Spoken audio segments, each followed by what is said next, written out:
వీళ్ళు మారరు. మళ్ళీ ఇండియా పైన 100% ట్యాక్స్ వేయాలని ప్రయత్నిస్తున్నారు. 500%, 500% ట్యాక్స్ నుంచి 100% ట్యాక్స్ కొచ్చామనేలా అమెరికా వాళ్ళు, చైనా, ఇండియా ఇంకొన్ని కంట్రీస్ ని టార్గెట్ చేస్తూ కొత్త ట్యాక్స్ అంటున్నారా? దీని కారణంగా ఇండియన్ మార్కెట్ కి, ఎకానమీకి ఏదైనా ఇంపాక్ట్ ఉంటుందా? ఇది ఫస్ట్ మాట్లాడుకుందా. దీని గురించి మాట్లాడుకుంటూ ట్రంప్ రాత్రి 20% ట్యాక్స్ నేను వెయ్యట్లేదని చెప్పిన తర్వాత కూడా మీరు గమనిస్తే క్రూడ్ ఆయిల్ పెద్ద పడలేదు. $85 per barrel దగ్గరే ఉంది. క్రూడ్ ఆయిల్ రిలేటెడ్ గా ఉంటున్న ఇంపార్టెంట్ డేటా, గ్లోబల్ గా ఉంటున్న ఏ ఫ్యాక్టర్స్ క్రూడ్ ఆయిల్ ఇంకా పడకుండా ఆపుతున్నాయన్న డేటా, యుఎస్ ఇరాన్ రిలేటెడ్ గా ఉంటున్న లేటెస్ట్ డెవలప్మెంట్స్, లైక్ ఇరాన్ ఏమో మేము ముందుకు మాట్లాడమంటున్నారు, మాట్లాడకపోతే నేను భారీగా దాడి చేస్తాను అనేలా ట్రంప్ బెదిరిస్తున్నారు. తర్వాత గ్లోబల్ గా ఉన్న ఇంపార్టెంట్ డేటా పాయింట్స్, లైక్ గతంలో రష్యా ప్రెసిడెంట్ న్యూక్లియర్ వెపన్ ని యూజ్ చేద్దాం, న్యూక్లియర్ దాడి చేద్దాం అనుకుంటే ఆపింది నరేంద్ర మోడీ అనేలా పోలాండ్ కి సంబంధించిన ఫారెన్ మినిస్టర్ స్టేట్మెంట్స్ అన్ని fed chairman Kevin wash Congress ముందు హాజరయ్యారు కదా. ఇన్ఫ్లేషన్ గురించి కీ స్టేట్మెంట్స్ చేశారు. అండ్ నిన్న వచ్చిన సిపిఐ ఇన్ఫ్లేషన్ డేటా గురించి కూడా మాట్లాడారు. దేర్ బై గోల్డ్ రిలేటెడ్ గా కూడా రియాక్షన్ వచ్చింది. నిన్న సడన్ గా యుఎస్ సిపిఐ ఇన్ఫ్లేషన్ డేటాతో బంగారం పెరిగిందా? దాని తర్వాత కెవిన్ వాష్ చేస్తున్న స్టేట్మెంట్స్ డిఫరెంట్ టోన్ ని గోల్డ్ అండ్ సిల్వర్ రిలేటెడ్ గా తీసుకొస్తున్నాయి. వీటిల్ని గ్లోబల్ మార్కెట్ అప్డేట్స్ తో కంబైన్ చేసి మాట్లాడుకుంటూ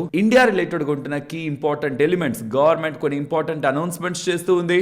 ఇవాల్టి నుంచి ఇండియా యూకే రిలేటెడ్ గా ఫ్రీ ట్రేడ్ అగ్రిమెంట్ కూడా అమల్లోకి వచ్చింది. దీని రిలేటెడ్ గా ఏ కంపెనీస్ కి లాభం ఉంటుంది ఈ డేటా, అండ్ దాంతో ఉంటున్న లేటెస్ట్ ఎఫ్ఐఎస్ ఒక సెల్లింగ్ ఆర్ యాక్టివిటీ, ఎఫ్ఐఎస్ ఒక యాక్టివిటీ ఇండియన్ మార్కెట్ పరంగా ఎలా ఉందనేది మాట్లాడుకుంటూ ఇవాల్టి మార్కెట్ ఒక యాక్షన్, ఐటీ స్టాక్స్ రిలేటెడ్ గా, ఓవరాల్ మార్కెట్ రిలేటెడ్ గా పెరగడం, సడన్ గా వస్తున్న ఫాల్, మార్కెట్ రిలేటెడ్ గా ఇవాళ వోలటాలిటీని డిస్కస్ చేసుకుంటూ మార్కెట్ ఒక యాక్టివిటీని మాట్లాడుకుంటూ ఇవాల్టి మన మార్కెట్ అనాలిసిస్ ని ఎండ్ చేద్దాం. Hello friends, welcome to day trader Telugu.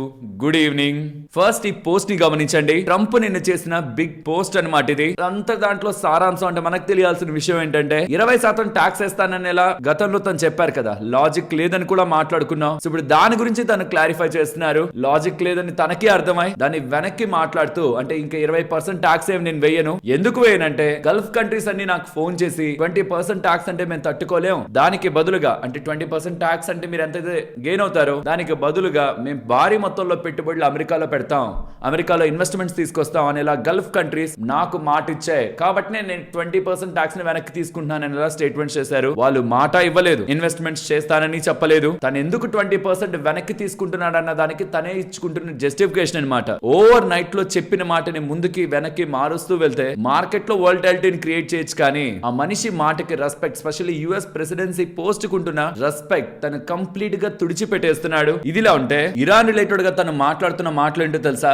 Iran related గా power or nuclear activities and even వాళ్ళ రిలేటెడ్ గా ఎనర్జీ సోర్సెస్, వాటిల్ని లాస్ట్ టైం గొడవలో కూడా టచ్ చేయలేదన్నమాట. ఎందుకంటే అది ఒక్కసారి టచ్ చేస్తే వాళ్ళ వాటర్ మీద కానీ, పవర్ మీద కానీ, న్యూక్లియర్ అండ్ ఈవెన్ వాళ్ళకి సంబంధించిన మోస్ట్ ఇంపార్టెంట్ ఆయిల్ రిజర్వ్స్ పైన కానీ, వాళ్ళ ఎనర్జీ స్టోర్స్ పైన కానీ హిట్ చేస్తే మేము కూడా అలానే హిట్ చేస్తాం, మిడిల్ ఈస్టర్న్ కంట్రీస్ రిలేటెడ్ గా ఉన్న ఎనర్జీ స్థావరాల మీద హిట్ చేస్తామని ఇరాన్ ఆల్రెడీ వార్నింగ్ ఇచ్చింది. కాబట్టి ఇజ్రాయెల్ వాళ్ళు దాడి చేస్తారని తెలిసినప్పుడు కూడా యుఎస్ వాటిని టచ్ చేయకండి, వాటిని టచ్ చేస్తే ఇరాన్ కూడా టచ్ చేస్తుంది, క్రూడ్ ఆయిల్ ఎక్కడికో వెళ్ళిపోతున్న ఒక భయాలు మార్కెట్ లో రేకున్నాయి. లాస్ట్ టైం ఇదే మేజర్ ప్రాబ్లం అనమాట. లాస్ట్ టైం వార్ రిలేటెడ్ గా ఎక్కడ యుఎస్ ఆర్ ఇజ్రాయెల్ ఎనర్జీ స్థావరాలపై, ఇరాన్ స్థావరాలపై హిట్ చేస్తే ఇరాన్ దానికి బదులుగా మిడిల్ ఈస్టర్న్ కంట్రీస్ సంబంధించి కూడా హిట్ చేస్తే వీళ్ళ దగ్గర హిట్ అయ్యి, మిడిల్ ఈస్ట్ రిలేటెడ్ గా హిట్ అయ్యి, ఓవరాల్ గా క్రూడ్ ఆయిల్ రిలేటెడ్ గా డిమాండ్ సేమ్ గా మెయింటైన్ అయితే, సప్లై కంప్లీట్ గా పడిపోతే ధరలు ఆకాశానికి వెళ్తాయనే ఒక భయాలు మార్కెట్ లో ఉన్నాయి. అందుకే క్రూడ్ ఆయిల్ ని $120 per barrel దగ్గరగా కూడా పెంచాయి. మళ్ళీ ఇప్పుడు దాన్ని తెరపై ట్రంప్ తీసుకొస్తున్నారు. ఎనర్జీని నేను లాస్ట్ కి రిజర్వ్ చేశాను, లైక్ ఏదైనా తినే దాంట్లో బెస్ట్ ది లాస్ట్ లో పెట్టుకుంటున్నాను అనేలా అంటారా? అలా నేను ఎనర్జీని లాస్ట్ కుంచాను, కొడతాను, మీరు కానీ వినకపోతే వాటిల్ని కూడా కొడతాను, కాబట్టి మీరు మాటలకి రండి అని చెప్తున్నారు, మాతో డిస్కషన్స్ కి రండి అని. కొంత టైం బ్యాక్ ఏమన్నారు, వీళ్ళతో డిస్కషన్ చేయడం వేస్ట్, మధ్యవర్తులు వెళ్లి మాట్లాడుకోవడం కూడా వేస్ట్, వాళ్ళని లేపేస్తానన్నారు. ఇప్పుడు మాట్లాడడానికి రాకపోతే మళ్ళీ వేసేస్తానంటున్నారు, బాంబులు వేస్తానంటున్నారు మీ ఎనర్జీ స్థావరాల మీద కూడా. ఇరాన్ వాళ్ళైతే క్లియర్ గా చెప్తున్నారు, యుఎస్ వాళ్ళు ఎప్పుడైతే వాళ్ళ నావల్ బ్లాకెట్ ని పెట్టారో స్ట్రైట్ ఆఫ్ హార్మోస్ దగ్గర, ఒక పాయింట్ లో ఇరాన్ వాళ్ళు కంట్రోల్ చేయగలరు. కంట్రోల్ చేసి ఇరాన్ వాళ్ళు ఏదైనా షిప్ ని బయటికి పంపిస్తే మీరెవరు పంపించడానికి, ఇక్కడ మేము ఆపేస్తాం, మీ అసలు కంట్రోల్ ఏంటి, మేము కూడా ఒక బ్లాకెట్ పెడతామని యుఎస్ వాళ్ళు ఒక నావల్ బ్లాకెట్ ని పెట్టారు. అదే స్ట్రైట్ ఆఫ్ హార్మోస్ దగ్గర. Door number 1 Iran, door number 2 US, ఇద్దరికిద్దరు డోర్లు మూసేశారు.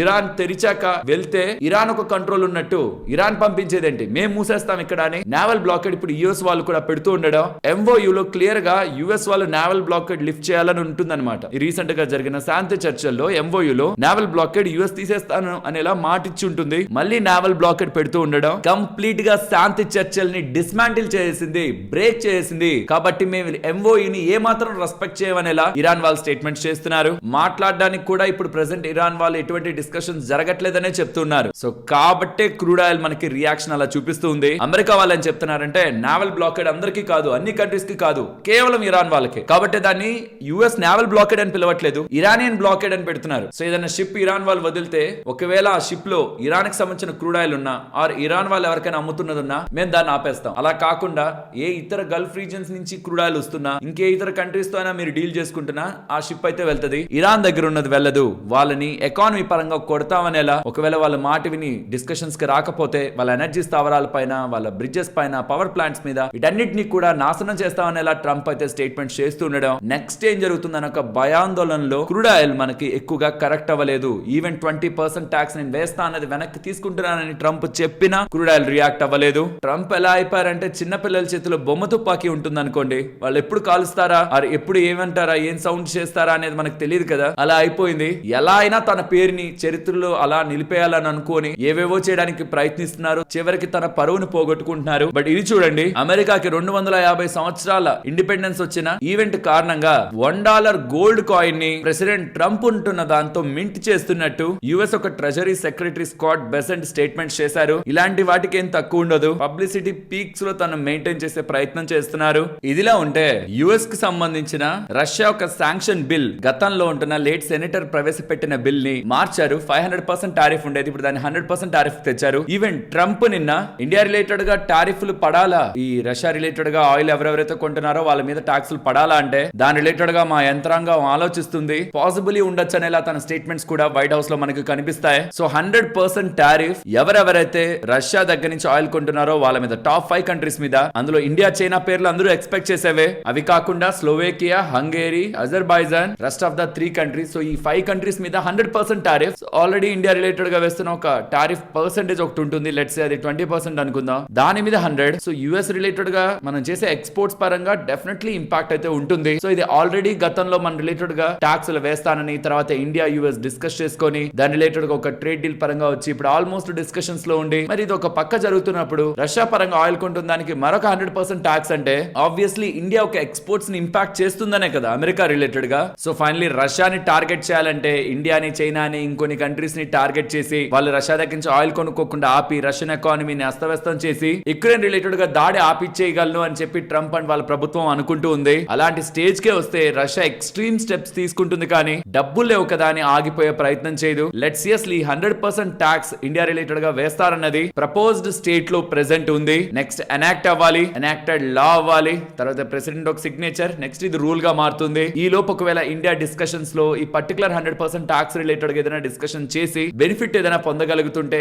మనకి అడ్వాంటేజ్ అనే మాట్లాడాలి. ఎల్సీ 100% టాక్స్ పడుతుంటే మాత్రం ఇండియా మీద in coming times definitely India US related గా జరుగుతున్న ట్రేడ్ డీల్ కి ఎటువంటి మీనింగ్ ని క్రియేట్ చేయదు. మీకు గుర్తుంటే గతంలో కూడా ఇండియా రష్యా దగ్గర నుంచి ఆయిల్ కొంటుందని పదే పదే మనల్ని కార్నర్ చేశారు. ఆగింది అనుకున్నాం, మళ్ళీ దాని తెరపైకి తెచ్చే ప్రయత్నం చేస్తున్నారు. అండ్ గ్లోబల్ గా ఉన్న అప్డేట్స్ గురించి మాట్లాడుకోవాలి. 2022లో యుక్రెయిన్ రిలేటెడ్ గా ఇక భారీగా యుద్ధం చేద్దాం అని చెప్పి రష్యా డిసైడ్ అయ్యి న్యూక్లియర్ వెపన్ వేద్దాం అనుకున్నప్పుడు నరేంద్ర మోడీ గారు రష్యన్ ప్రెసిడెంట్ పుతిన్ గారితో మాట్లాడి న్యూక్లియర్ వెపన్ వాడకుండా చూశారని పోలాండ్ కి సంబంధించిన ఫారెన్ మినిస్టర్ మీడియా వేదికగా స్టేట్మెంట్ చేయడం జరిగింది. ఇది నేను ఎందుకు మెన్షన్ చేస్తున్నానంటే నరేంద్ర మోడీ గారు ఆపారన్నది కాదు పాయింట్, రష్యాకి వేయాలనే ఆలోచన ఉందనేది ఇక్కడ హైలైట్ చేసి చూడాలి. ఇఫ్ ఇన్ కేస్ వాళ్ళ కార్నర్ అవుతుంటే వాళ్ళ మైండ్ లో న్యూక్లియర్ వెపన్ కూడా వాడుదాం అనే ఒక థాట్ ఉందా అన్నదే కొంచెం ఇష్యూని అయితే క్రియేట్ చేస్తుంది. ప్రాబబ్లీ ఆ భయాలతోనే యుక్రెయిన్ వాళ్ళు యూరోపియన్ యూనియన్ లో జాయిన్ అవ్వాలనుకున్నారు. సో ఇండియా రష్యాని ఇన్ఫ్లుయెన్స్ చేయగలుగుతుందనేలా పాలిష్ మినిస్టర్, పోలాండ్ కి సంబంధించిన ఫారెన్ మినిస్టర్ స్టేట్మెంట్ చేస్తూ ఉండడం, ఇలా స్ట్రెంత్ ఉంది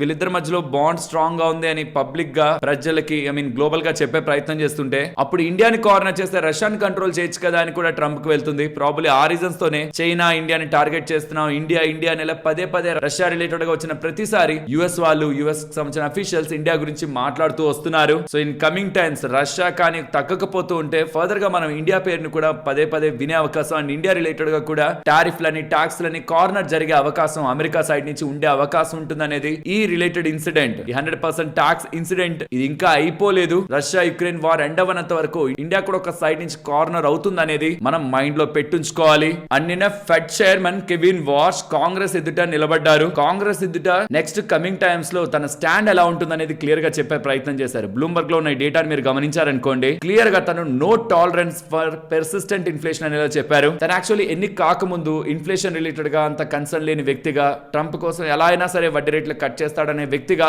ఎక్కువగా మీడియాలోకి వచ్చారు. కానీ ఇప్పుడు ఇన్ఫ్లేషన్ ని నేను యాక్సెప్ట్ చేయను, పెర్సిస్టెంట్ ఇన్ఫ్లేషన్ ఎక్కువగా పెరిగిపోతుంటే నేను దాన్ని టాలరేట్ చేయను, కామ్ గా అయితే ఉండనని స్టేట్మెంట్స్ చేస్తూ ఉండడం. దీని యాక్చువల్లీ యూఎస్సిపి ఇన్ఫ్లేషన్ డేటా బాగా వచ్చింది, ఎక్స్పెక్టేషన్స్ కంటే వీక్ గా వచ్చింది. ఐ మీన్ కొంత ఫాల్ అయింది ఇన్ఫ్లేషన్. అది యాక్చువల్లీ గోల్డ్ కి, సిల్వర్ కి, మార్కెట్ కి మంచిదే, పెరిగాయి కూడా బంగారం, వెండి. దాని తర్వాత కెవిన్ వార్స్ దగ్గరికి వచ్చి ఇన్ఫ్లేషన్ డేటా బాగా వచ్చింది, మరి మీరు వడ్డీ రేట్లు ఏమైనా కట్ చేస్తారని అంటే ఒక్క డేటా పాయింట్ కే చెర్రీ పికింగ్ చేయొద్దు, డేటా పాయింట్ ని వెయిట్ చేద్దాం, ఒక డేటా పాయింట్ ని బట్టి రియాక్ట్ అవ్వద్దని ఎలా తన స్టేట్మెంట్ చేయడం. ఆల్సో ఇన్ఫ్లేషన్ ని నేను టాలరేట్ చేయను అని చెప్తుండడం. కమింగ్ టైమ్స్ లో ఒకవేళ ఇన్ఫ్లేషన్ డేటా అటు ఇటు ఉన్న వడ్డీ రేట్లు కట్టం చేయడం అండ్ ఒకవేళ పెరుగుతుంటే వడ్డీ రేట్లు పెంచే అవకాశం కూడా ఉంటుందేమో మార్కెట్ లో ఒక ఫియర్స్ అయితే నెలకొన్నాయి. కానీ నిన్న సిపిఐ ఇన్ఫ్లేషన్ డేటా వచ్చింది కదా, దాంతో రేట్ హైక్ ఒక ఎక్స్పెక్టేషన్స్ చాలా డ్రాప్ అయిపోయి ఆల్మోస్ట్ 48% ఉండేది. ఈసారి ఎలా అయినా రేట్ హైక్ చేస్తారు నెక్స్ట్ కమింగ్ టైమ్ లో అని, బట్ 16% కి డ్రాప్ అయింది. కాబట్టి గోల్డ్ సిల్వర్ నేను కొంతవరకు పెరిగిన. కెవిన్ వార్ష్ గారి స్టేట్మెంట్స్ ఉన్నాయి చూసారా, ఫర్దర్ స్టేట్మెంట్స్ కాంగ్రెస్ ఎదుట,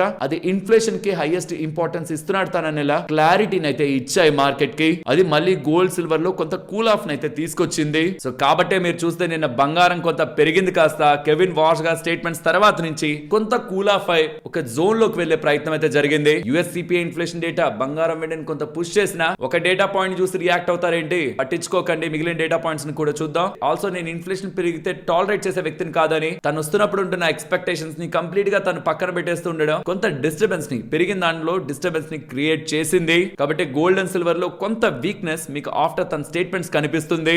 అండ్ ఇవాళ ఇండియన్ గవర్నమెంట్ క్యాబినెట్ చాలా డెసిషన్స్ అయితే తీసుకుంది. ఆల్మోస్ట్ 2,19,000 కోట్లకు సంబంధించిన డెసిషన్స్ ఇవి. ఇందులో మీకు 6/4 lane elevated corridor, 6 lane elevated corridor river Varuna, river Ganga దగ్గర ఉంటూ ఉంటుంది. బట్ ఇది ఇంపార్టెంట్, సెమీ కండక్టర్ రిలేటెడ్ గా 2.0 స్ట్రాటజీని తీసుకొస్తున్నారు. 1,27,000 కోట్ల ప్రాజెక్ట్ గా సెమీ కండక్టర్ మిషన్ 2.0 ని గవర్నమెంట్ తీసుకొస్తుందని ఇలా అప్డేట్స్ చేస్తూ డెసిషన్ తీసుకోవడం జరిగింది. సో సెమీ కండక్టర్స్ రిలేటెడ్ గా గ్లోబల్ గా ఉంటున్న డిమాండ్, ఇండియన్ గవర్నమెంట్ కూడా దీన్ని రిలీజ్ అవడం, గతంలో ప్రతిపాదించిందే కాకుండా అనదర్ 2.0 ని కూడా దీనికి లాంచ్ చేస్తున్నారు. బట్ ఇవాళ మొబైల్ ఫోన్ మ్యానుఫ్యాక్చరింగ్ స్కీమ్ ఎంపీఎంఎస్ అని 62,500 crore ప్రాజెక్ట్ ని అలొకేట్ చేశారనమాట. సో ఇందులో మనకి ఈఎంఎస్ కంపెనీస్ ఉంటాయి కదా, వాటి రిలేటెడ్ గా బెనిఫిట్ ఉంటుంది నాకు ఎక్స్పెక్టేషన్స్ తో. ఈవెన్ మార్కెట్ ఇవాళ కొంత సబ్డ్యూడ్ గా ఉంటున్నా, అవి కొంత ఇవాళ పెరిగాయి. And national investment policy for urea and ఇతర ప్రాజెక్ట్స్ ని కూడా, మైనర్ ప్రాజెక్ట్స్ ని అనౌన్స్ చేశారు. బట్ ఇక్కడ ఎంటైర్ 7 లో 2 థింగ్స్ ని మనం ఫోకస్ చేయాలంటే semi conductors 2.0, mobile phone manufacturing scheme MPMS related గా, Indian companies or even economy related గా కూడా గ్రోత్ అవుట్లుక్ మనం చూసే అవకాశం ఉంది. అండ్ ఇవాల్టి నుంచి ఇండియా యూకే రిలేటెడ్ గా ఫ్రీ ట్రేడ్ అగ్రిమెంట్ అమల్లోకి రాబోతుంది. అమిత్ షా గారి స్టేట్మెంట్స్ కనిపిస్తాయి. 99% దగ్గరగా వస్తువులన్నీ ఇప్పుడు ట్యాక్స్ ఫ్రీ అయిపోయాయని నరేంద్ర మోడీ గారు అండ్ మిగిలిన మినిస్టర్స్ కూడా ఇవాళ రియాక్ట్ అవుతున్నారు. సిఎన్బిసి వాళ్ళు ఒక ఇంపార్టెంట్ అండ్ ఇంట్రెస్టింగ్ ఇమేజ్ ని పెడుతున్నారు. ఇండియా యూకే రిలేటెడ్ గా ఫ్రీ ట్రేడ్ అగ్రిమెంట్ లో ఏ కంపెనీలకి ఇంపాక్ట్ ఉంటుంది, ఆటో కంపెనీలకి మంచి ఇంపాక్ట్ ఉంటుంది, టెక్స్టైల్ కంపెనీస్ ఉంటుంది, leather and footwear, marine and food products, alcohol beverages, gems and jewellery. So ఇందులో ఏదైనా స్ట్రాంగ్ గా చూడాలనుకుంటే టెక్స్టైల్స్ చూడొచ్చు. Next preference autos, third preference alcohol beverages, then leather and footwear, marine and food products and finally gems and jewellery. ఇలా మనం category wise గా percentage of impact పరంగా మాట్లాడుకుంటూ దీన్ని కేటగరైజ్ చేయొచ్చు. ఓవరాల్ డేటా ఇక్కడ మీకు స్క్రీన్ పైన ఉంటుంది. ఈ సెగ్మెంట్ ఆఫ్ కంపెనీస్ కి ఇది బెనిఫిట్ విత్ లాంగ్ టర్మ్ చూపిస్తుంది. ఈవెన్ ఇవాళ లిస్ట్ అయిన కుసుంగర్ ఐపీఓ ఉంది కదా, ఇవాళ మంచిగానే లిస్ట్ అయిన 40% పైగా లిస్టింగ్ గెయిన్స్ తో వచ్చింది కదా, వాళ్ళు కూడా వాళ్ళకి ఆల్మోస్ట్ 40% షేర్ యూఎస్ నుంచి ఉంటుంది. వాళ్ళు కూడా యూకే EU తో ఉంటున్న బెనిఫిట్స్, టాక్స్ బెనిఫిట్స్ తో ఆ ఏరియాస్ లో కూడా ఎంటర్ అవుతాం అనేలా స్టేట్మెంట్స్, అంటే ఇంకా పెంచుకుంటాం అక్కడ మార్కెట్ అనేలా స్టేట్మెంట్స్ ఇవాళ ఐపీఓ టైమ్ లో కూడా చేశారు. So most of the companies UK అని, యూరోపియన్ యూనియన్ అని ఆ పర్టికులర్ స్పేస్ లో బిజినెస్ ని పెంచుకునే స్ట్రాటజీస్ ని కమింగ్ టైమ్స్ లో ఫాలో అవుతాయి. Because of this deal annual bilateral trade $34 billion దగ్గరగా ఇంక్రీజ్ అవుతూ యావరేజ్ టారిఫ్ యూకే రిలేటెడ్ గా ప్రొడక్ట్స్ ఇంపోర్ట్స్ పైన 15% నుంచి 3% కి వస్తుంది. ఓవరాల్ ఇది బెనిఫిషియల్ డీల్. EU తో కానీ అండ్ ఇతర నేషన్స్ తో కూడా ఫర్దర్ గా మనం ఇలాంటి డీల్స్ ని కుదుర్చుకుంటూ వెళ్తే మన ఎక్స్పోర్ట్స్ అండ్ ఇక్కడికి వస్తున్న క్వాలిటీ ప్రొడక్ట్స్ మీద ఉంటున్న ట్యాక్స్ తగ్గుతూ బెనిఫిట్ మనకి ఇండియన్ ప్రజలకి, ఇండియన్ ఎకానమీకి ఉండే అవకాశం ఉంటుంది. అండ్ FIDI డేటా గురించి మాట్లాడుకోవాలి. ఇవాళ FIS ఓవరాల్ గా 735 crores కి సెల్ చేస్తున్నారు. సిమిలర్ డేటా నిన్న కూడా. అండ్ వాళ్ళ షార్ట్స్ ఇప్పుడు 92% దగ్గరగా ఉంటున్నాయి. ఇవాళ మార్కెట్ లో మీకు ఒక మంచి వాలటిలిటీ కనిపించుంటుంది. అండ్ ఈవెన్ ఐటీ స్టాక్స్ కూడా స్టార్టింగ్ బానే పడి తర్వాత రికవర్ అయ్యే ప్రయత్నం జరుగుతుంది. బికాస్ నిన్న IBM రిలేటెడ్ గా నెంబర్స్ రావడమే కాదు, వాళ్ళ సాఫ్ట్వేర్ డివిజన్ లో వాళ్ళ క్లయింట్స్ హార్డ్వేర్ మీద ఎక్కువ స్పెండ్ చేస్తున్నారు, ఈ డేటా సెంటర్స్ మీద స్పెండ్ చేస్తున్నారు, లైక్ ఈ ప్రొసెసర్స్ మీద, మెమరీ చిప్స్ రిలేటెడ్ గా వీటి మీద స్పెండ్ చేసి డేటా సెంటర్స్ ని బిల్డ్ చేసుకుంటున్నారు. సాఫ్ట్వేర్ మీద స్పెండ్ చేయట్లేదు అనేసరికి యూఎస్ లో ఉంటున్న సాఫ్ట్వేర్ స్టాక్స్ కూడా కాగ్నిజెంట్ ఇవన్నీ కూడా పడ్డాయి, తర్వాత కొంత రికవర్ అయ్యాయి. బట్ మనకు సంబంధించిన ఏడిఆర్, ఇన్ఫోసిస్, మిగిలిన ఏడిఆర్ లన్నీ కూడా నేను కొంత పడ్డాయి. బట్ అది ఇవాళ మన మార్కెట్ లో పెద్దగా రిఫ్లెక్ట్ కాలేదు, ఎందుకంటే ఇది గతంలో ఉంటున్న సేమ్ ఫియరే, కొత్త ఫియర్ ఏం కాదు. సాఫ్ట్వేర్ రిలేటెడ్ గా స్పెండింగ్ తగ్గుతుంది, ఏఐ రిలేటెడ్ గా వెళ్తుంది, ఈ ఫియర్స్ మార్కెట్ లో ఉంటున్నవే. మార్కెట్ ఇప్పుడు దేనికోసం చూస్తుంది, ఈ కంపెనీ ఒక నెంబర్స్ కోసం చూస్తూ ఉంది. నెంబర్స్ కొన్ని డిసప్పాయింట్ చేసాయేమో, లాస్ట్ 24 అవర్స్ లో పోస్ట్ అయిన నెంబర్స్ కొంత డిసప్పాయింట్ చేసాయేమో, but majority of top line numbers అన్ని కూడా ఇంటాక్ట్ గానే ఉన్నాయి, ఎక్స్పెక్టేషన్స్ కి ఇంటాక్ట్ గానే ఉన్నాయి. అండ్ ఏఐ రిలేటెడ్ గా కూడా డీల్స్ ని, రెవెన్యూ ని ఇంప్రూవ్ చేసుకుంటున్నారు ఇయర్ ఆన్ ఇయర్ లో. సో టూ మచ్ వర్స్ట్ గా ట్రాక్ లేదు. ప్రాబబ్లీ ఆ రీజన్స్ తోనే గ్లోబల్ గా ఉన్న రియాక్షన్ మనకి ఇక్కడ ఇండియాలో కనిపించలేదు. అండ్ ఇంకొకటి, ఐబిఎం ఒక entire business, Indian software companies ఒక బిజినెస్ రెండు ఒకటి కాదు. బట్ ఐబిఎం లో ఉంటున్న సాఫ్ట్వేర్ బిజినెస్ ఏదైతే ఉంటుందో అది మన ఇండియన్ ఐటీ కంపెనీ బిజినెస్ కి కొంత రిలవెన్స్ అయితే ఉంటుంది. అండ్ ఎఫ్ఐఎస్ కి సంబంధించిన ఓవరాల్ సెల్లింగ్ 735 crores ఉంటున్నా, నెట్ షార్ట్స్ 92% దగ్గరగా వాళ్ళు ఉంటున్నాయి. And if in case market ఇక్కడ నుంచి కిందకి వెళ్ళిపోతుంది అనుకోండి, మీరు July 8th and even June 26th market వెళ్ళింది చూస్తే 23,806. అది ఇమీడియట్ గా ఈ 23,800 అది గతంలో వచ్చిన ప్రతిసారి మళ్ళీ మార్కెట్ కొంత స్టెబిలైజ్ అయ్యే ప్రయత్నం జరిగింది. ఇఫ్ అది కూడా పడితే 23,600 అక్కడ వరకు వచ్చిన ప్రతిసారి ఇంక కింద పడుతుందేమో అనుకుంటే మళ్ళీ అక్కడి నుంచి కూడా మార్కెట్ పెరిగిపోతూ వచ్చింది. కాబట్టి సో ఈ రెండు గతంలో మార్కెట్ వచ్చి స్టెబిలైజ్ అయిన లెవెల్స్. ఒకవేళ పైకి పెరుగుతుంటే మాత్రం గతంలో మల్టిపుల్ టైమ్స్ చెప్తున్నాను 24,500 అది రీసెంట్ హై. దాని పైకి వెళ్లకుండా మార్కెట్ రేంజ్ బోనస్ నుంచి బయటకు వచ్చిన దానికి ఎక్స్పెక్టేషన్స్ మనం పెట్టుకోవాల్సిన అవసరం లేదు. బ్యాంక్ నిఫ్టీ ఇక్కడ నుంచి కిందకి వెళ్తుంటే 20-day మూవింగ్ యావరేజ్ 57,760 దగ్గరగా ఉంటుంది. అది ప్రాబబ్లీ నియర్ గా కనిపిస్తున్న మూవింగ్ యావరేజ్. ఇంచుమించుగా అక్కడే ప్రెసెంట్ బ్యాంక్ నిఫ్టీ అయితే ఉంది. ఫ్రెండ్స్, ఇలా మార్కెట్ రిలేటెడ్ ఉంటున్న ఎంటైర్ ఇన్ఫర్మేషన్ ని సింప్లిఫై చేస్తూ మీ ముందుకు ఇలా వీడియో తీసుకురావడానికి మేము ఎఫర్ట్స్ పెట్టామని మీరు అనుకుంటే మన వీడియోని లైక్ చేస్తూ పెడుతున్న ఎఫర్ట్స్ ని ఎంకరేజ్ చేయండి. నెక్స్ట్, ఇన్స్టామార్ట్, స్విగ్గీ వాళ్ళు ఉన్నారా, వాళ్ళు హెచ్పి వాళ్ళతో టైఅప్ అవుతున్నారు. ఎల్పిజి సిలిండర్స్ డెలివర్ చేస్తారంట. Specially 5 kg 10 kg cylinder. 5 kg అయితే మెటల్ సిలిండర్ వస్తుంది, 10 kg అయితే కాంపోజిట్ సిలిండర్. యూజువల్ గా స్టూడెంట్స్ కానీ ఈవెన్ అప్పుడే మూవ్ అయిన వాళ్ళు, సిటీకి మూవ్ అయిన వాళ్ళకి కనెక్షన్ ఉండదు కదా. సో వాళ్ళకి ఫస్ట్ టైం వాళ్ళ రిలేటెడ్ గా డీటెయిల్స్ ని యాప్ లో రిజిస్టర్ చేసుకుంటే స్విగ్గీ వాళ్ళు, హెచ్పిసిఎల్ వాళ్ళు కలిసి కొద్ది నిమిషాల్లోనే సిలిండర్ ని ఇంటికి డెలివర్ చేస్తారని చెప్తున్నారు. మరి డెలివర్ చేసేది ఎవరు, స్విగ్గీ వాళ్ళ అంటే కాదు, హెచ్పిసిఎల్ కి సంబంధించిన delivery executives. Probably Swiggy, Instamart వాళ్ళు లాజిస్టిక్స్ ఏమైనా ప్రొవైడ్ చేస్తారేమో. ఇఫ్ ఇన్ కేస్ ఇది సక్సెస్ అవుతుంటే కమింగ్ టైమ్స్ లో మీరు బీపీసీఎల్, ఐఓసీఎల్ రిలేటెడ్ గా కూడా క్విక్ కామర్స్ ప్లాట్ఫామ్స్ ఒక టైఅప్స్ ని చూస్తారు. చూడాలి మరి ఇది ఏ రకంగా సక్సెస్ అవుతుందని. మీకేమనిపిస్తుంది? ఇలాంటి టైఅప్స్ ప్రజలకు ఉపయోగపడే కరంగానే ఉంటాయి. కావాలనుకున్నప్పుడు క్విక్ గా గ్యాస్ డెలివరీ ఉంటుంది, మళ్ళీ అక్కడికి వెళ్ళి వాళ్ళు చెప్పిన టైం కి ఫార్మ్స్ అన్నిటి ఫిల్అప్ చేసుకుంటూ ఉండడం కాకుండా ప్రాపర్ రైట్ వే లో ఈజీగా సిలిండర్స్ ఇంటికి వస్తాయని, ఇది సక్సెస్ అవుతుందని మీరు ఎక్స్పెక్ట్ చేస్తున్నారా? నెక్స్ట్, పతాంజలి గురించి మాట్లాడుకోవాలి. ఇవాళ పతాంజలి స్టాక్ కొంత ఎక్కువగా క్రాష్ అయింది కదా. 2024 జూన్ తర్వాత ఇదే బిగ్గెస్ట్ వాళ్ళ ఇంట్రాడే ఫాల్. దీనికి కారణం ఆల్మోస్ట్ ఇవాళ 2 కోట్ల షేర్ల దగ్గరగా చేతులు మారాయన్నమాట. యూజువల్ గా వీళ్ళ దగ్గర ఆల్మోస్ట్ 25 లక్షల షేర్లే ట్రేడ్ అవుతూ ఉంటాయి. అలాంటిది ఇవాళ ఒకనొక పాయింట్ లో దానికి 10 రెట్ల దగ్గరగా వాల్యూమ్ కనిపించింది. సో సమ్ బిగ్ ప్లేయర్ ఒక యాక్టివిటీ అయితే ఉంది. ఏదైనా జరిగిందా, ఇంకేమైనా అయిందా అని పతాంజలి ఫుడ్స్ రిలేటెడ్ గా వెంటనే క్వైరీస్ అని వెళ్ళాయి. దానికి పతాంజలి ఫుడ్స్ వాళ్ళు క్లారిఫికేషన్ ఇచ్చారు. చూడండి, మేము అదే బిజినెస్ ని కంటిన్యూ చేస్తాం, లైక్ వాళ్ళ ఎగ్జిస్టింగ్ బిజినెస్ ని కంటిన్యూ చేసుకుంటూ గ్రోత్ పాత్ లో నడుస్తూ మేము ముందుకు సాగాలనుకుంటున్నాం, గ్రో అవుతామని స్ట్రాంగ్ గానే చెప్పారు. వాళ్ళకే ఏం తెలియదంట, మెటీరియల్ ఈవెంట్స్ కూడా ఏం లేవు. ఆ రియాక్షన్ కి దానికి మాకైతే ఏమీ తెలియదు. స్టాక్ ఎక్స్చేంజెస్ కి చెప్పడానికి ఇలా క్లారిఫికేషన్ కూడా పతాంజలి ఫుడ్స్ వాళ్ళు ఇచ్చినా సరే ఇవాళ లోయెస్ట్ లెవెల్ దగ్గర నుంచి ఒక 6-7% పెరిగిన కంపెనీ పెరిగిన ఓవరాల్ గా 14% దగ్గరగా స్టాక్ అయితే పడింది. మరి ఏదైనా ఇంటర్నల్ ఇన్ఫర్మేషన్ ఏదైనా ఉందా, అసలు సెల్ చేసిన వాళ్ళు ఎవరు, ఎన్ఎస్సి రిలేటెడ్ గా black deal and bulk deal section లో మనకు అప్డేట్ అవుతుంది. కంపెనీ డెట్ ఫ్రీ లోనే ఉంది. వాళ్ళ దగ్గర రిజర్వ్స్ ఆల్మోస్ట్ 5,000 కోట్ల దగ్గరగా ఉన్నాయి. అండ్ ఇన్ఫాక్ట్ మార్కెట్ క్యాపిటల్ కూడా 12,000 కోట్ల దగ్గరగా ఉంది. So reserves and surplus 5,000 crore balance sheet లో ఉందనేది గుర్తుంచుకోవాలి. నెక్స్ట్, ఇవాళ ఏథర్ ఎనర్జీ కంపెనీని గమనించారా? దీని రిలేటెడ్ గా 2 అప్డేట్స్ కనిపిస్తున్నాయి. ఒకటి, గవర్నమెంట్ ఆఫ్ ఇండియా అనే 200 కోట్ల ఏథర్ ఎనర్జీలో ఇన్వెస్ట్మెంట్ చేయాలని చూస్తుందని, ఇండియా జపాన్ ఫండ్ ద్వారా ఇన్వెస్ట్మెంట్ జరుగుతుందని. బికాస్ 2,500 crore దగ్గరగా ఏథర్ ఎనర్జీ వాళ్ళు డబ్బులు రేస్ చేయాలనుకుంటున్నారు క్యూఐపీ లో. అందులో ఈ ఫండ్ రైజింగ్ ఉంటుందని ఇలా మనకి కనిపిస్తుంది. ఇదొక అప్డేట్. అయితే ఆల్రెడీ ప్రమోటర్ గా ఉంటున్న హీరో మోటో కాప్ వాళ్ళు, ఆల్మోస్ట్ హీరో మోటో వాళ్ళ దగ్గర 30% దగ్గరగా వాటా ఉంది.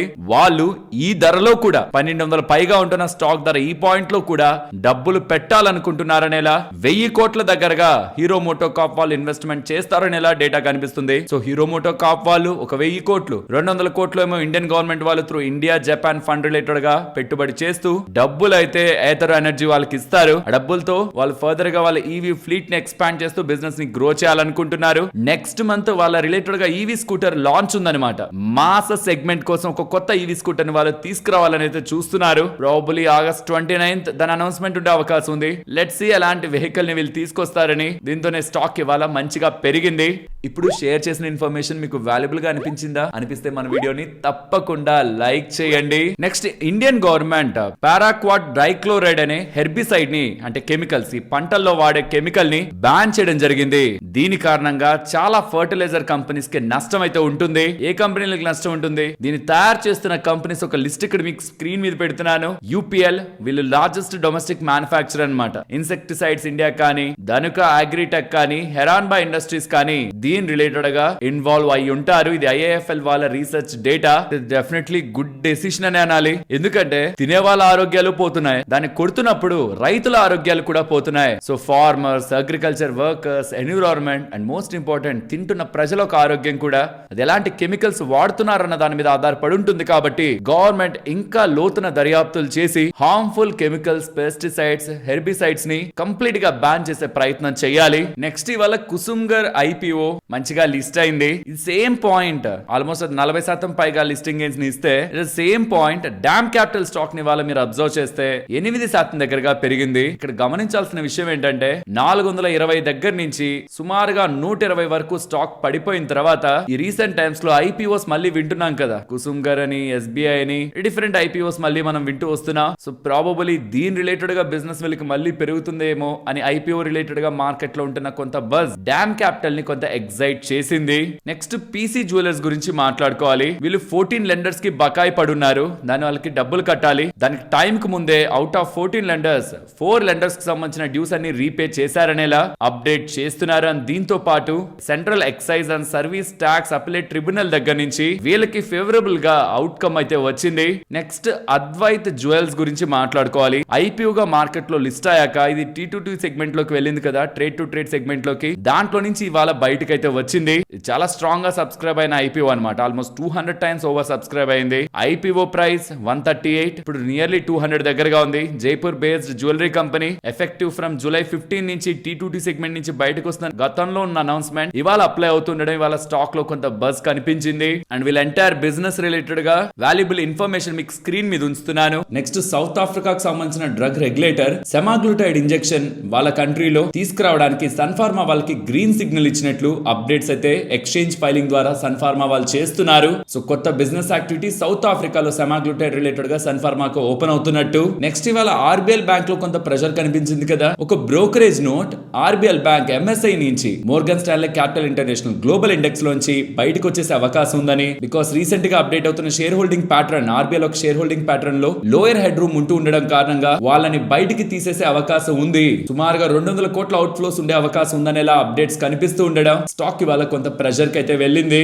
నెక్స్ట్, కేసీ ఇంటర్నేషనల్ వాళ్ళకి 400 kV transmission line project western India related గా డేటా సెంటర్ ప్రాజెక్ట్ వీళ్ళకి లభించినట్టు, ఆల్సో మిడిల్ ఈస్ట్ లో ట్రాన్స్మిషన్ లైన్ సప్లై రిలేటెడ్ గా, అమెరికాలో towers and hardware and poles related గా మల్టిపుల్ ఆర్డర్స్, వీటి అన్నిటి ఒక విలువ 1180 కోట్లు విలువ చేసేదని ఈ ఆర్పీజీ గ్రూప్ కు సంబంధించిన కంపెనీ కేసీ ఇంటర్నేషనల్ అప్డేట్ చేస్తూ ఉండడం ఆఫ్టర్ ఈ డేటా స్టాక్ 4% దగ్గరగా పెరిగింది. నెక్స్ట్, గోల్డియం ఇంటర్నేషనల్ వాళ్ళు ఉన్నారా, వాళ్ళకి 60 crores విలువ చేసే ఆర్డర్ ఇంటర్నేషనల్ క్లయింట్ దగ్గర నుంచి లభించినట్టు, 31st October 2026 లోపు దీన్ని ఎక్స్పోర్ట్ చేస్తారు. ఈ ఆర్డర్ రిలేటెడ్ గా ల్యాబ్ గ్రోన్ డైమండ్స్ ని ఎక్స్పోర్ట్ చేస్తారనేలా గోల్డియం వాళ్ళు చెప్తున్నారు. అపోలో మైక్రో సిస్టమ్స్ వాళ్ళు ఉన్నారా, వీళ్ళకి 134 crore విలువ చేసే order DRDO, Indian navy and defence వాళ్ళ దగ్గర నుంచి లభించినట్టు అప్డేట్ చేస్తున్నారు. Next, Tejas and ITI related గా BSNL add on orders 4G gear supply పరంగా ఆల్మోస్ట్ 26,000 సైట్స్ లో 4G గేర్ సప్లై రిలేటెడ్ గా యాడ్ ఆన్ ఆర్డర్స్ లభించాయని, టోటల్ ఆర్డర్ ఒక వాల్యూ 3033 crores అనేలా అప్డేట్స్ కనిపిస్తూ ఉన్నాయి. నెక్స్ట్, రిజల్ట్స్ గురించి మాట్లాడుకోవాలి. First, Groww numbers, revenue 66% improve అవుతూ, ప్రాఫిట్ 94% ఇంప్రూవ్ చేసుకుంటూ, మార్జిన్స్ 49% దగ్గరగా, ప్రాఫిట్ మార్జిన్స్ 49% దగ్గరగా వాళ్ళు మెయింటైన్ చేశారు. నెంబర్స్ బాగున్నాయి. దాంతో పాటు వీళ్ళ ప్లాట్ఫామ్ రెవెన్యూ 63% పెరిగిందని, ఆపరేటింగ్ ప్రాఫిట్ ని కూడా 100% మెయింటైన్ చేసుకుంటూ, టోటల్ ట్రాన్సాక్టింగ్ యూజర్స్ ఇప్పుడు వీళ్ళ దగ్గర 2.2 crore దగ్గరగా ఉన్నారనేది అనేది 24% ఇంప్రూవ్ అయిందని, అండ్ కస్టమర్స్ కి సంబంధించిన అసెట్స్ 3.6 lakh crore దగ్గరగా ఉన్నాయని, మ్యూచువల్ ఫండ్స్ ఎస్ఐపి షేర్ 14.1% కి ఇంక్రీజ్ అయిందని 12% నుంచి, ఈక్విటీ డెరివేటివ్స్ ప్రీమియం కూడా 11% కి ఇంక్రీజ్ అయిందని, ఎంటీఎఫ్ బుక్ కూడా 1.2 నుంచి 2.7 కి ఇంక్రీజ్ అయిందని, ఇవన్నీ కూడా ఓవరాల్ గా వీళ్ళ బిజినెస్ రిలేటెడ్ గా పాజిటివ్ డెవలప్మెంట్స్. అండ్ వీళ్ళ ఏఎంసీ బిజినెస్ కూడా మంచిగానే 2200 crore నుంచి 5500 crore కి ఇంప్రూవ్ అయింది. సో ఇది జస్ట్ ఇప్పుడు ఒక బ్రోకర్ మాత్రమే కాదు, stocks, derivatives, mutual funds, MTF, commodity, credit, bond, wealth, advisory and AMC related గా మల్టిపుల్ బిజినెస్ చేస్తున్న కంపెనీ. అండ్ ఆ మల్టిపుల్ బిజినెస్ లో ఎందెందులో నుంచి వాళ్ళకి ఎంతెంత పర్సెంట్ డబ్బులు వస్తుంది అనేది కూడా ఇక్కడ మీకు పెడుతున్నాను. ఎన్ని బిజినెస్ చేసినా ఈక్విటీ డెరివేటివ్స్ ద్వారానే 55% దగ్గరగా వీళ్ళకి రెవెన్యూ వస్తుంది. అంటే సగం పైగా బిజినెస్ ట్రేడింగ్ యాక్టివిటీయే. సో ఈక్విటీ డెరివేటివ్స్ రిలేటెడ్ గా ఎటువంటి సెబీ రూల్, స్ట్రాంగ్ రూల్ వచ్చినా కంపెనీ ఇంపాక్ట్ అవుతుంది అనేది గుర్తుంచుకోవాలి. అండ్ మేనేజ్మెంట్ ఒక గైడెన్స్ కూడా నెక్స్ట్ కమింగ్ రిజల్ట్స్ పరంగా, బిజినెస్ పరంగా ఇంట్రెస్టింగ్ గా అండ్ మంచిగా ఉంది. Next federal bank financial services related గా నెంబర్స్ స్క్రీన్ మీద ఉంచుతున్నాను చూడండి. AUM 5% quarter on quarter, but year on year 35% growth, disbursement 14% పెరుగుతూ, net interest income 39%, operating profit 50%, profit 53%. Overall మంచిగా ఉంది కదా data. And rest of the వీళ్ళ మెట్రిక్స్ కూడా ఎన్పిఎస్ ఇంప్రూవ్ అవుతున్నాయి, క్రెడిట్ కాస్ట్ ఇంప్రూవ్ అవుతుంది, ROE last time quarter on quarter and year on year basis తో చూసిన ఇంప్రూవ్ అవుతూ ఓవరాల్ మెట్రిక్స్ ని మంచిగా వీళ్ళు పోస్ట్ చేశారు. అండ్ స్టీల్ స్ట్రిప్స్ ఒక నెంబర్స్ కూడా బాగున్నాయి. ఇయర్ ఆన్ ఇయర్ లో రెవెన్యూ 27% పెరిగింది, మార్జిన్ ఇంప్రూవ్ అవుతుంది. మోస్ట్ ఇంపార్టెంట్ మార్జిన్ కదా, అది ఇంప్రూవ్ అవడం కారణంగా ప్రాఫిట్ కూడా 47% ఇంప్రూవ్ అయింది. ఈ నెంబర్స్ కూడా స్టీల్ స్ట్రిప్ వీల్స్ కూడా నెంబర్స్ బాగున్నాయి. నెక్స్ట్ హెచ్డిబి ఫైనాన్షియల్ సర్వీసెస్ వాళ్ళ నెంబర్స్ వచ్చాయి, డీసెంట్ ఎన్ఎఫ్ఏ ఉన్నాయి. రెవెన్యూ 11% దగ్గరగా గ్రో అవుతుంది, అసెట్ క్వాలిటీ ఇంప్రూవ్ అవుతుంది. ఇయర్ ఆన్ ఇయర్ లో లాస్ట్ టైం 2.56 ఉంటే ఇప్పుడు 2.34, నెట్ కూడా ఇంప్రూవ్ అయింది. లాస్ట్ టైం 1.11 ఉంటే ఇప్పుడు 1.04. And profit 38% year on year లో గ్రో అయింది. Decent set of numbers. Even HDFC life numbers ని మీరు గమనించిన టోటల్ ఏపీ 9% ఇంప్రూవ్ అవుతూ, ఇండివిజువల్ ఏపీ 7% ఇంప్రూవ్ అవుతూ, న్యూ బిజినెస్ ప్రీమియం 12% ఇంప్రూవ్ అవడం, ఏఎం 13%, ప్రాఫిట్ 12%. ఓవరాల్ నెంబర్స్ బాగున్నాయి. సిమిలర్ వేలోనే ఐసిఐసిఐ ప్రుడెన్షియల్ లైఫ్ నెంబర్స్ కూడా value of new business VNB 25% grow అయింది. విఎన్బి మార్జిన్ 27% ఇంప్రూవ్ అవుతూ, న్యూ బిజినెస్ ప్రీమియం కూడా 21% improve అవుతూ, నెట్ వర్త్ 14.5% ఇంప్రూవ్ అవుతూ, ప్రాఫిట్ 28% దగ్గరగా వీళ్ళు ఇంప్రూవ్ చేసుకున్నారు.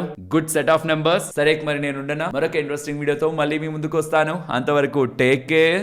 జై హింద్.